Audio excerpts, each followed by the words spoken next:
Spoiler alert!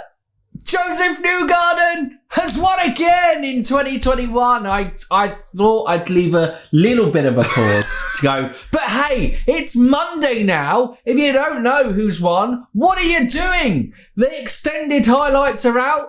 And why weren't you like us up at 4 a.m. in the morning? But here we are for another race reaction / review because it's now a couple of days, so I guess we now had time to reflect. So it's more of a review than a reaction. Yes. Should we get into it? Let's get into it. Hi guys, I'm Mike. And I'm Stephen. And this is Indy Fanatics, your home for IndyCar content with weekly podcasts and feature videos. Welcome back to the channel, guys, and to another race review / reaction / whatever this is, where we kind of talk IndyCar for you for the next 20 to 30 minutes. And the championship fight is wide open. I don't know, I was going to use like an open goal analogy in like soccer. I goes too soon. Well, they don't get that's too soon. Nobody knows we're Arsenal fans and that we got just beaten by Chelsea. American football is open goal, but they kick. I don't know. I'm trying to think. I say we just move on from. It's really open. It's really open because chaos. A massive misfortune for Alex Palou. Misfortune for Scott Dixon. Big fortune for Pato and Josef Newgarden. Marcus Ericsson was... I think that's probably the best way to describe it. It wasn't... Whoa! It wasn't... It was... I would say Marcus is pretty disappointed. But we'll come on to that, I'm sure. Absolutely. So we'll leave the championship fight to the end. So we'll talk about that and we'll talk about the race as usual as a kind of a whole, go through those star performers. Obviously now we've got a little bit of a break before the next race because we've had 3 weeks of amazing action. And this was probably the best race of them all. Of the ovals? Well, of the 3 races the we've had in sorry, yes. I'd say we'd saved the best to last, probably. Yeah, it was great. Well, it's just great seeing an oval track. Yeah, I know it has teething problems, which we'll come on to with the cautions and whatnot, but it's still a great spectacle to watch. And before we get into the racing, we've got a bone to pick with you lot. Yeah? Yeah. We've got a bone to pick. We've been looking at analytics because sometimes we pretend we know what we're doing. And apparently 65% of you lot out there, I think it's 64.3. I don't know the exact. I don't think you need to be that specific. But well, we rounded up to 65%.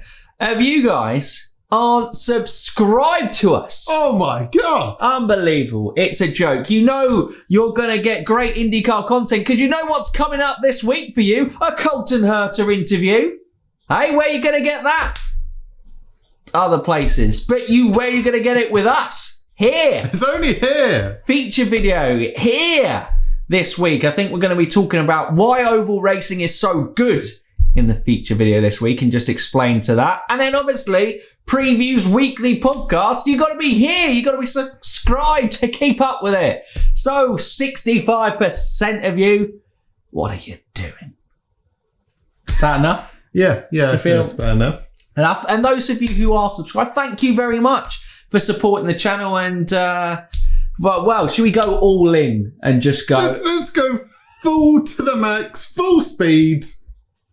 IndyCar merch. Thank you for everyone who's bought it. But we've got a Teespring store in below. So if you want to show you're a true fanatic, a true Indy fanatic, sharing the love, keep racing, you can get from the Keep Racing clothing. Keep raving. No. Indy Fanatics. No, oh God. yeah, we've gone full. Look at this. This is a real pitch. We probably should now divert back onto the race. We should do that. But share our content, like it if you enjoy what we do, guys. We do appreciate it. But spread the Indy Fanatics. But the race, Stephen, let's go. Let's go. Where do we even start? The start. Did we... Oh, Jesus. Excuse me and probably excuse you. Like we said, it was between about 1:30 to about 4 a.m. in the morning. Some things are blurry. But the start. It's coming to me. No, let's start with Will Power's pole position. 63 pole positions in IndyCar, 4 away from Mario Andretti. Can he do it? Let us know in the comments below whether you think Will can do it. But Will finally gets a pole position. And Penske were back. They were dominating that qualifying. Yes, they were. Newgarden was P3 and Pagenaud was P5. I think it was P4. P4? I think it was high up as there. I think there were 3 Penske cars in the top 4. 3 Penske in the top 4. And it was a crazy start. Colton Herta obviously got the best qualifying record this year. Qualified again in P2, and he was very racy right from the offset. I think he tried to make a move on Will. No. Newgarden made a move on Herta, and then Herta then fought back and then made a move on Will Power. Newgarden, after not being able to take Herta, then had a collision with Pagenaud and took out his front wing. So Pagenaud went back. No, you missed the first incident, which I believe was the Graham Rahal and Ed Jones incident. Was that before? I'm pretty sure that was the first incident. Look, it's a blur. Oh, God, it's chaos already. There was an incident between Graham Rahal and Ed Jones, and obviously it was quite a funny thing because heat of the moment. I always think that I go, what you look at drivers when they say in the moment, you sit back and you just enjoy it. Because you go, they're in the heat at the moment. They don't mean stuff. So when Graham Rahal comes out with lines like he ran out of talent, was that that was Graham Rahal on Ed Jones? I forgot because there were some great lines from the weekend. We need to start listing all the best quotes this year. Absolutely, we'll go through it. Maybe we'll do that as an end of season thing. Best post crash quotes of the season, or go from there. But they're all friendly. Graham came out afterwards and was really like, they had a chat, Ed apologised and everything. And he just kind of goes to that. And they're racing drivers. That's the respect that this IndyCar paddock has with each other. Yeah. But just, don't get too upset with the moments thing. The adrenaline's pumping. They've just had a high-speed crash, especially on ovals and stuff. It's never going to be like, they're never going to go, oh, well, that was bad. Oh... they're more likely to come out and go, that guy's a joke. Yeah. Yeah. Yeah. Are we moving on to I don't even know where to go with this. It was just such a mess, the beginning. We had caution after caution after caution. And just take a moment here. Why are the cautions so long? We had one restart where Ed took out Keller coming to green. Keller recovered it. He saved it. It was kept going. Ed, wasn't it? Yeah, Carpenter. Sorry, yeah. Yeah. So I got confused. I was like, but Ed Jones is already gone. Ed Carpenter. Yeah. He saved it, recovered it, and no danger. Okay? So do one more yellow lap because there was a spin going up to the green. Fair enough. Why did we get another 4 or 5 laps of yellow? Why? It seems like it was a common pattern that we get. I know, we don't know what's behind the scenes. Obviously, safety teams are moving around. Maybe they had to delay because there was a safety track repositioning. I don't know. It just needs some explanation there because some of them seem a bit too elongated. I think, communication is key for a successful product, isn't it? And for a racing product, and IndyCar under green flag, the commentary team explained it so well. Obviously, actually, they might have explained it well. We were having the volume for the NBC coverage basically on nothing because, strangely enough, 1:30, 2 o'clock in the morning, people are trying to sleep. Yeah. So we didn't really have the kind of commentary on racing for this one. But for me, trying to think logically, it seems like they have things to clear, and once it's clear, there is a pit window opening to allow people to pit under caution. And then there is another, and then it just goes back to, they have to have one last lap after everything's gone through there before going under caution. But it seems an elongated process that could be streamlined. Well, for something like that Keller and Ed Carpenter incident, the track was completely clear, like immediately after the incident between the two. I can't remember if Keller pitted or if he just rejoined the track. He must rejoin the track. And it was just fine. You didn't have to go through the whole procedure of closing the pits, opening the pits, another final lap of caution. No, you just use common sense. Yeah.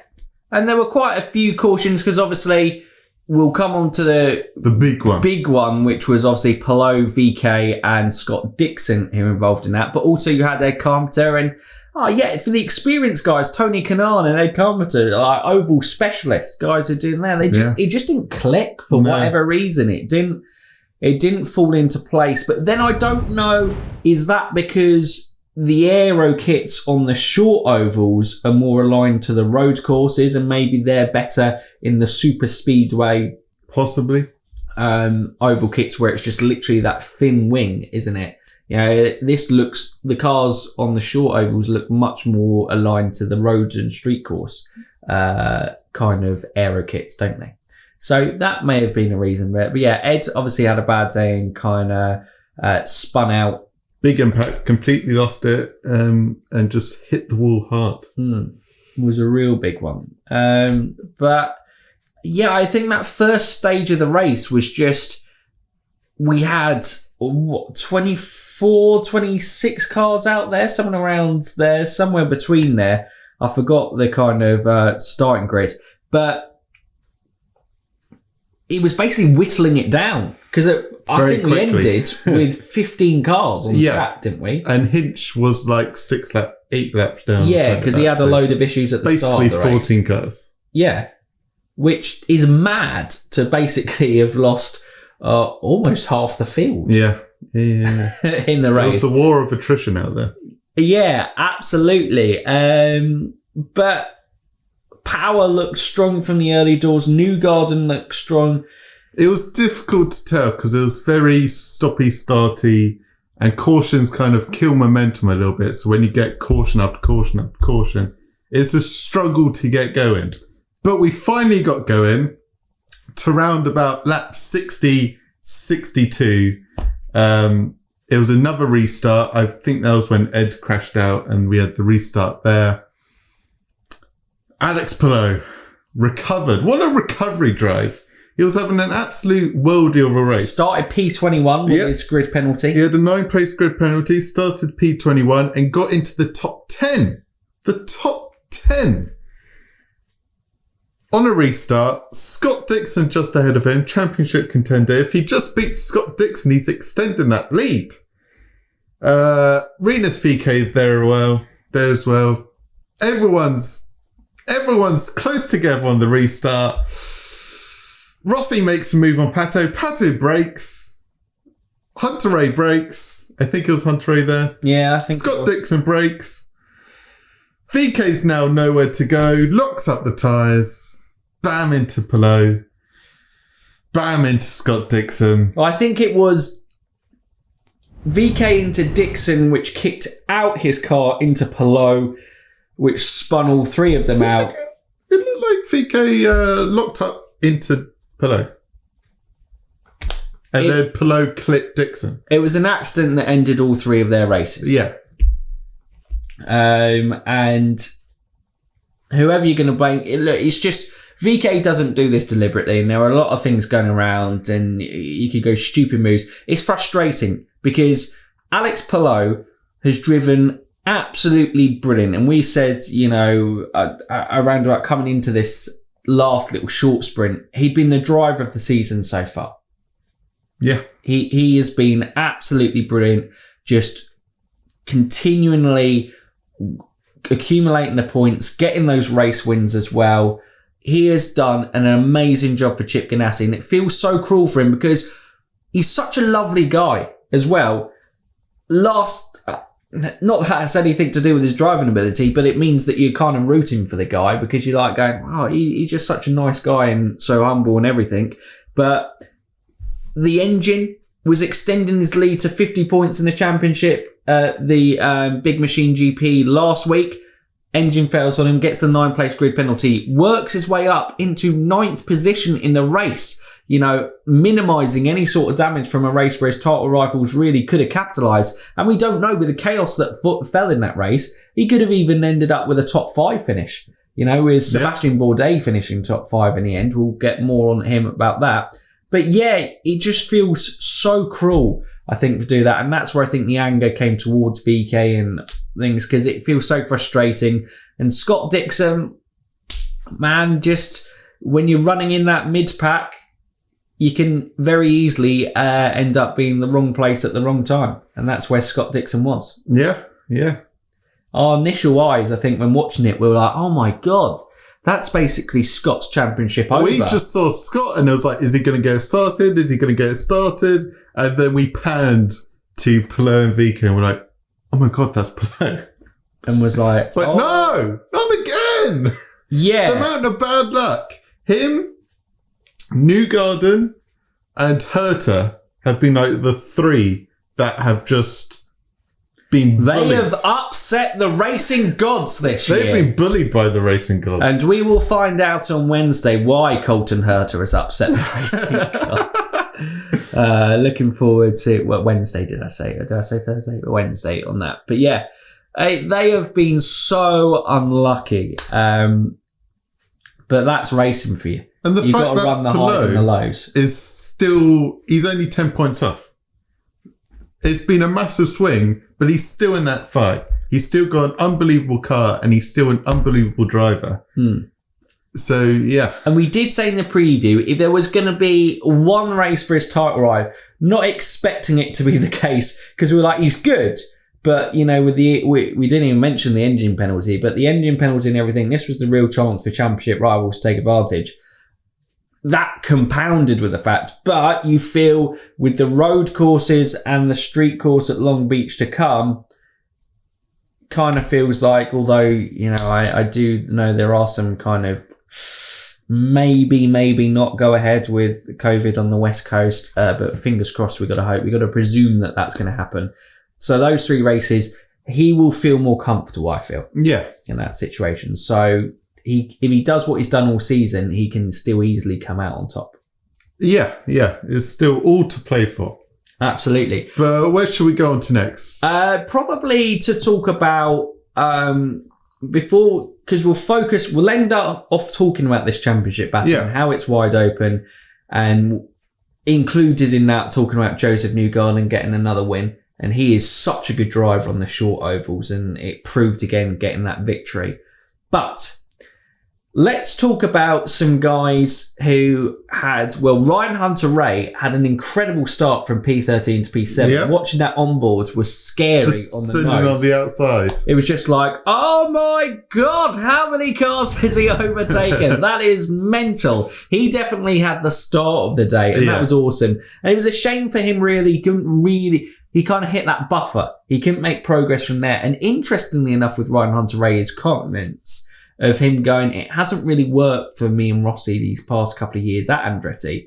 So he's like, it feels like he's leaving Andretti, but he very much still wants to be involved in IndyCar and wants a fresh new challenge. So where he ends up is going to be a really interesting one in IndyCar, because I think there will be a lot of teams who will be quite happy to take Ryan Hunter-Reay on board just through his massive experience. Exactly. And we can bring to the team. Also, proven how he ran at the Indy 500 this year, he's still a contender there. Yeah. And, guys in their 40s, it seems to have been a key theme of winning the Indy 500 recently. Yes. Or like the older guys. I mean, you look at the kind of last winners from 2016, Takuma Sato, Simon Pagenaud, Will Power, Takuma Sato again, and Helio Castro Neves.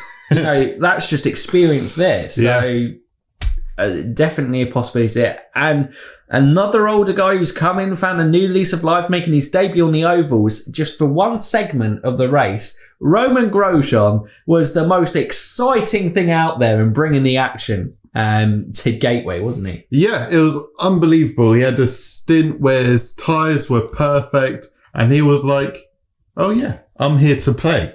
Takes out... Sorry, it doesn't take out anyone. No. Takes... I would say takes down in like he overtakes them. Takes down TK, takes down Keller, takes down Scott McLaughlin. I think Rosenqvist as well. I think we're still at that stage, or Rosenqvist might have been gone. I feel like he made up another move. Yeah. Maybe Sato or something like that. I don't know. But or Bourdais potentially. I'm not sure. I can remember. He made a lot of overtakes, didn't he? Yes, it was unbelievable, his little stint. Until he hit, funnily enough, this segment, Ryan Hunter-Reay. And Ryan Hunter-Reay with that experience on ovals, go from there. Grosjean had just lost that tyre life. And in the pit sequence, they got it all wrong. I think Dale Coyne, because Ryan Hunter-Reay ended up still coming out in 7th and Grosjean went way back, and he just then... He had a very wobbly stint when he couldn't heat up his tyres enough and he was pushing too hard on the colds and went all over the place. Yeah, I think he found that balance of... He clearly just got optimum temperature, optimum grip, and he was like, I can do anything on this car. Wanted to apply that same process to the cold tyres, and yeah, almost hit the wall, and maybe even did hit the wall. Yeah. I can't remember. So where Ryan Hunter-Reay was getting his tyres up to speed and making the undercut work, Roman was on ice skates going backwards and not making the undercut work. Yeah, lost a lot of positions in there, and that basically is where his race ran and ended up going a lap down in the end. Yeah. But for a debut oval race, incredibly exciting for Roman Grosjean. Yes. And that stint of the race was so exciting to watch, wasn't it? Yeah. The camera, like the leads were still kind of interesting, but the camera was just fixed on Grosjean because it was like every lap he was almost overtaking a car, and it was brilliant to see. Yes. Another guy I want to focus on, Dalton Keller.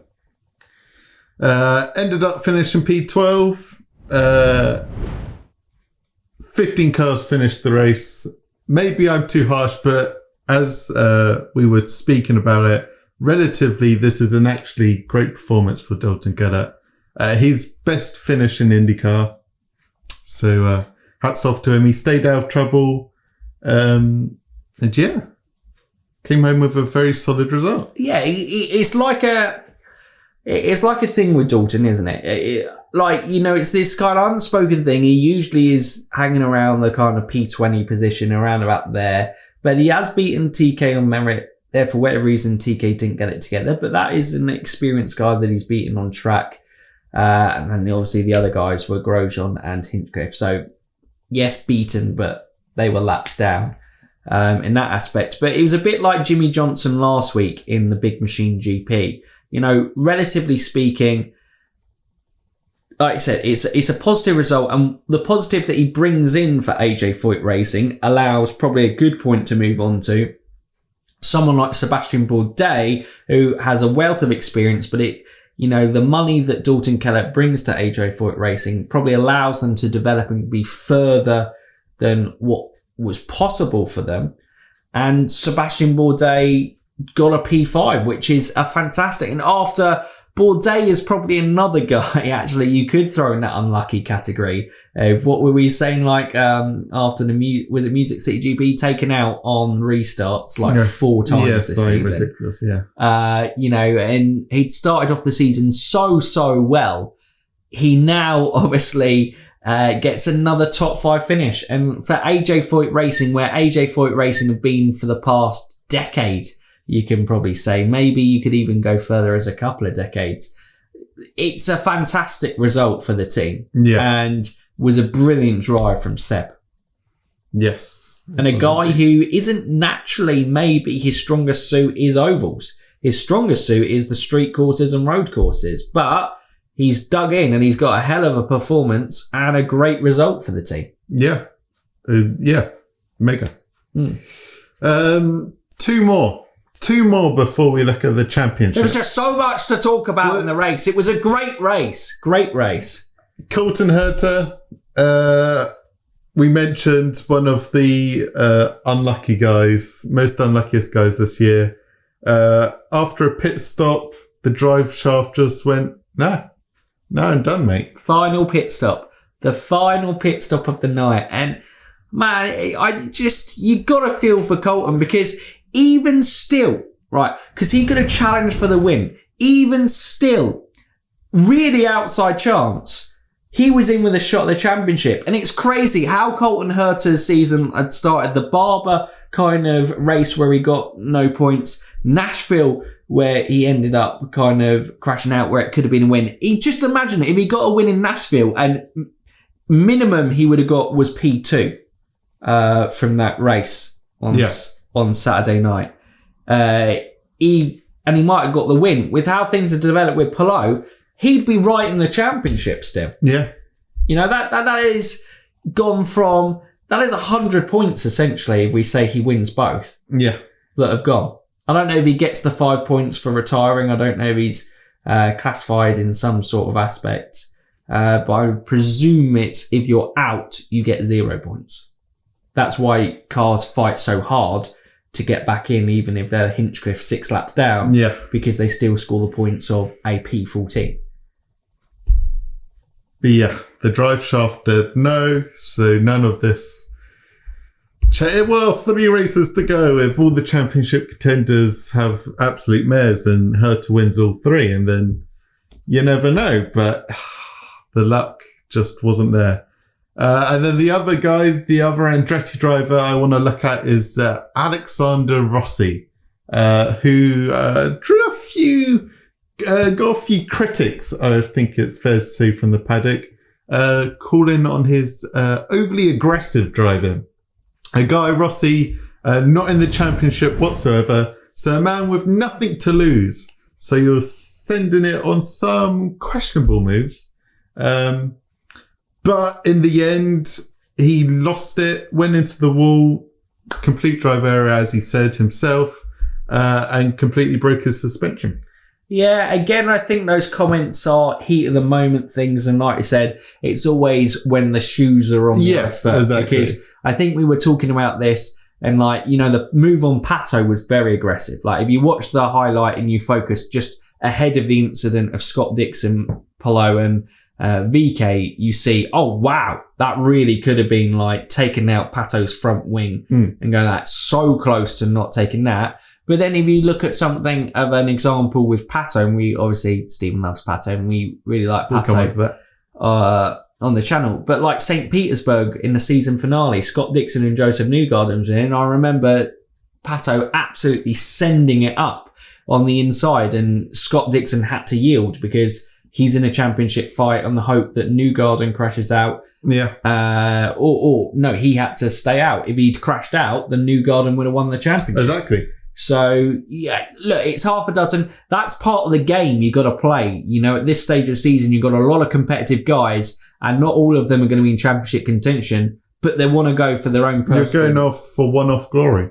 Absolutely, to get wins. And Alexander Rossi hasn't won a race in 2 years now, isn't it? Which is mental for a driver of his quality. I think it's since Long Beach. No, actually, it would have been after that. It was kind of classic Rossi. Everything's starting to look good, and then one moment, and it's over again. It's probably a good point to have a short part of discussion, and maybe we'll do an end of season kind of feature video topic on this, kind of looking at how things have gone wrong with Rossi at Andretti. But is it time for him to leave and have a fresh start? Yes. Oh, yeah. Guess that's going to be a short feature video. No, but you know what I mean. Like, obviously, it was the fairy tale, came in, won the Indy 500 on debut. He was been a championship contender last in 2019. I feel he was still up there in it. But, he's challenging for the Indy 500 certainly in 2019. And, he was there or thereabouts. But these last couple of seasons, Andretti is a team and Rossi has been, obviously Herta's come into it this year, but Rossi's really been the symbol of what's going to happen at Andretti Autosport over the last couple of seasons. Yeah. Well, Rossi is. The results over the last couple of years haven't necessarily shown it, but he is one of the best drivers in the series. No doubt about it. Obviously winning the 500 in his rookie season. He's an unbelievable talent. And the last couple of years, the fact that he hasn't won a race or even... He was close at St. Pete last year, but he hasn't been close enough really at all to any kind of race win. Something's not right there. It's not like it's full of driver errors or full of team errors. It's just something's not right. And if you keep doing the same thing over and over again, expecting a different result, it's the definition of insanity. That's the quote, I believe. So I think it is time for him to change, find a new team, work with different people, have a new mindset, refresh. He's one of the best on the grid. He should be fine for wins on a regular basis, but for whatever reason, the last couple of years, that hasn't happened. Yeah, and, Andretti kind of need that refresh, don't they? Because they haven't won a championship as a team since 2012. So, and that was with Ryan Hunter-Reay. Yeah. And they obviously, the Indy 500, they won last in 2017 with Takuma Sato. So the Indy 500, they've always been competitive, and that has been their strong suit over the years, winning the 500. Ironically, having the Andretti name, the success has come in the 500, where the Andretti's on track haven't had the success of in the 500. But as a team, that's where they are. But the championship, it's been the Team Penske's and the Ganassis, hasn't it? Yes. That is what has dominated. So they've got Colton Herta. Colton Herta is that guy who can challenge for the championship, and then they can build a team around there and a bunch of support drivers. Marco Andretti had gone. Hinchcliffe will probably go to another team. Ryan Hunter-Reay is looking for another team. And if Rossi went as well, you can have a complete refresh, build around Colton Herta, get some other top talents in, maybe bring in like a Cole Kirkwood from the Indy Light Series. Roman Grosjean obviously is heavily rumoured to be within that Andretti roster. So an exciting kind of experienced talent there, not experience in IndyCar, but experience of what he's kind of going there. It feels for all parties, a split is probably the best move. Yeah. There's nothing wrong with either party. It's just, for some reason, it's just not working. So yeah, I think a refresh for both sides is what's needed. Yeah, absolutely. And it's not like, a Will Power hasn't won a championship since, 2014 he won the championship, and Indy 500 2018. It's not like that, but Power is always challenging for pole positions and for wins, and for whatever reason haven't come together in championships. But for Rossi, it's now being nowhere near the championship. Like, he's not even in the top 10. Yeah. And that is mental for Alexander Rossi, and I think that's 2 seasons in a row. So something, like I say, needs a change. But back, let's round up this review by looking at the championship. We've spoken about the implications for Palou and Dixon, but the guys that finished the race, Marcus Ericsson ending up P9. I think he'll be disappointed with that, because he's now 62 points off the lead on a race he could have made real gains there. But Chip Ganassi as a whole, we talked about TK struggling. Obviously, Palou was flying, but looking at Marcus and TK, the guys that finished, the pace just didn't look there in the car. This is the worst race of the season for Chip Ganassi. Yeah.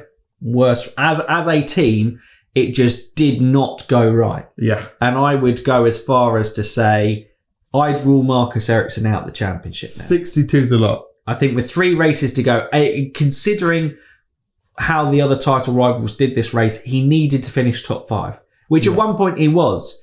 but a kind of rare mistake this season. I think he brushed the wall and a poorly timed caution. I think I saw him spoke about after the race on his Twitter account. So some things that didn't go well. Everything as a team didn't go well for Chip Ganassi. Yeah. Scott Dixon is still there, and obviously Palou is definitely still there. Yep. And Tony Kanaan, it was just, like we said, unusual for a guy who is so good, an oval specialist. It just didn't fall into place for whatever reason. But the other two, Pato, P2, very consistent. I think he was speaking, it was very difficult to overtake, so he was just concentrating on finishing the race as high as he could.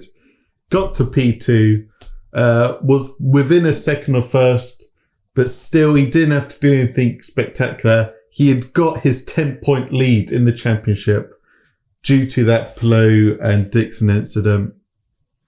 So coming out of the weekend as champion leader for the second time this season. And he was a guy, obviously, we predicted to win the race as he did so well last year. But actually, when it came to qualifying and seeing his demeanour and race about it, I had much more confidence, actually, that he would have won last week's Big Machine GP. He looked more confident and focused there in the car. Funny enough, that turned out that it got a worse result. But it never kind of seemed, I think, totally happy with it. So I think he will be over the moon with taking the championship lead and a P2 position this week. And he did, like he always talks about, he looks at the best, which is Scott Dixon over the past 20 years in IndyCar and, what he does well. And it's just that accumulation of points. And Pato turned that into a great day, capitalising on his rivals crashing out. Other than Josef Newgarden, who's the third one? Yes, the third and final guy.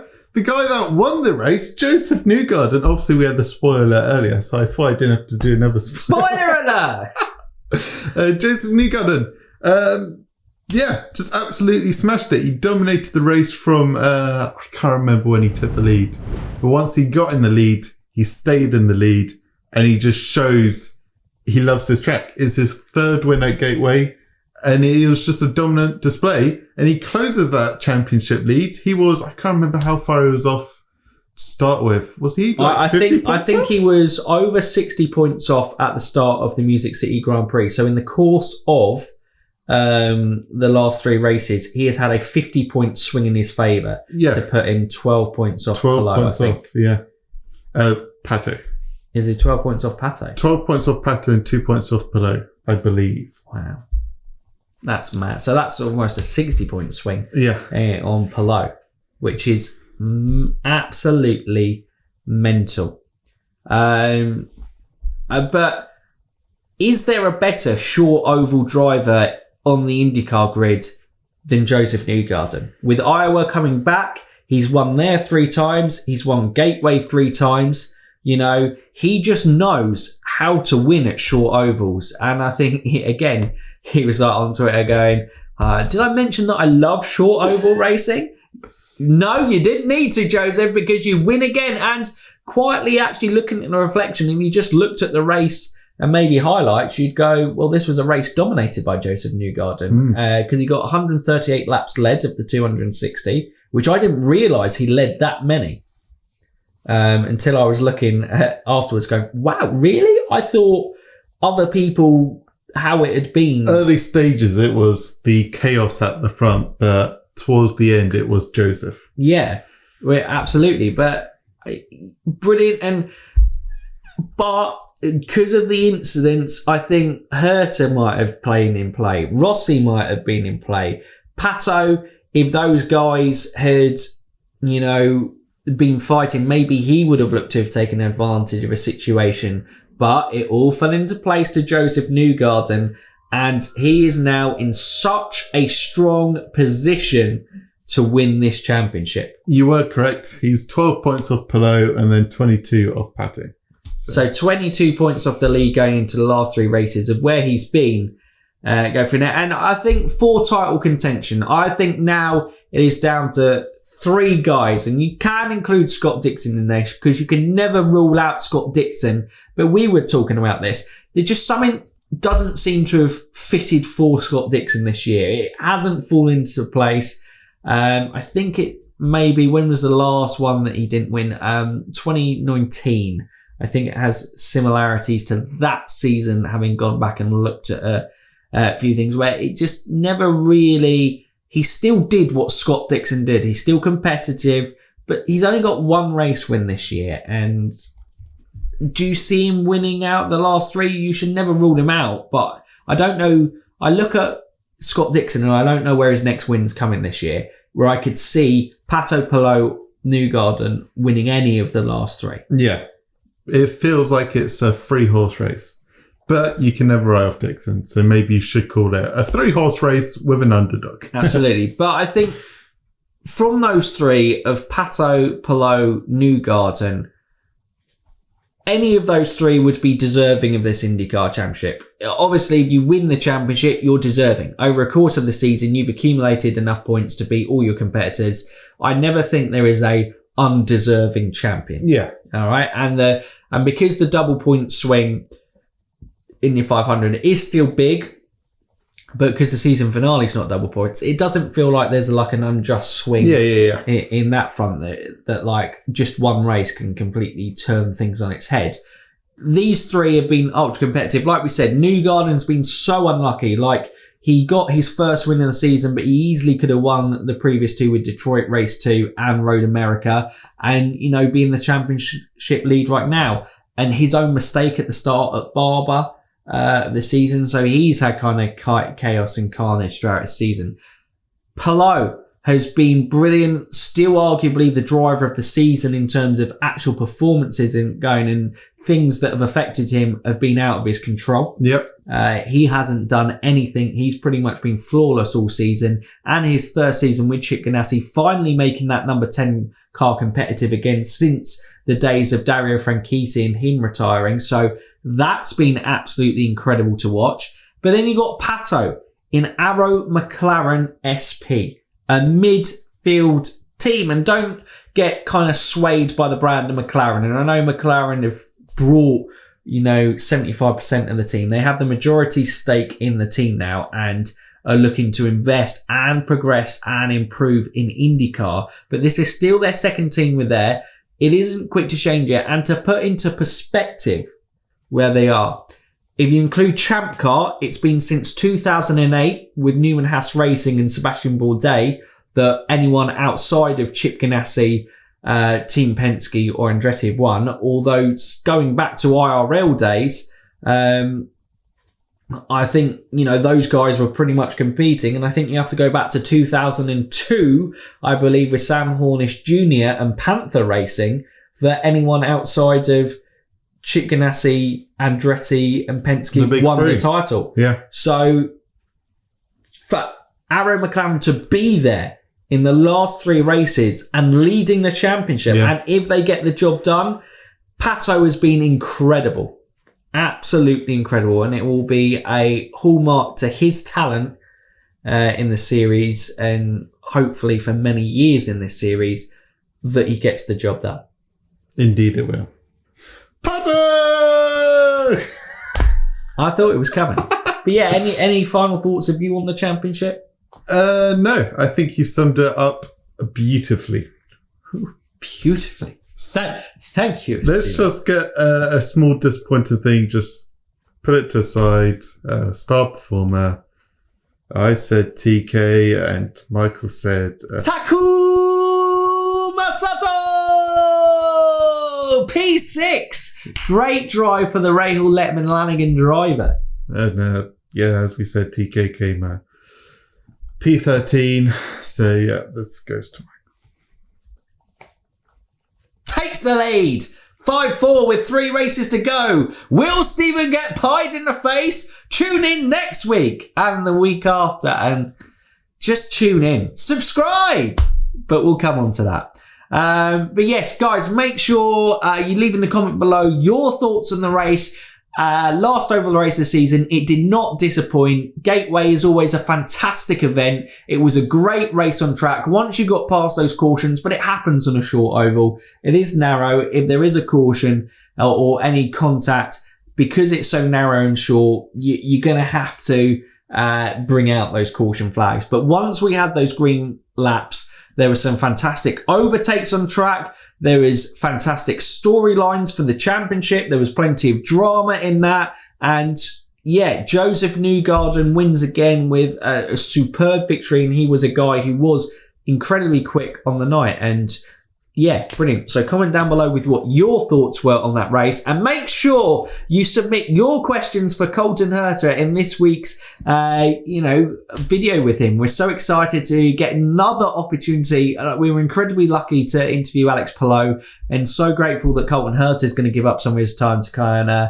have a chat with us as well. So that's going to be brilliant to do. But if you're new around here or haven't done so already and you don't want to miss anything coming out on the channel, what can they do, Stephen? They can like, subscribe, and ding that bell. Ding it! So for now, you Indy fans, keep racing!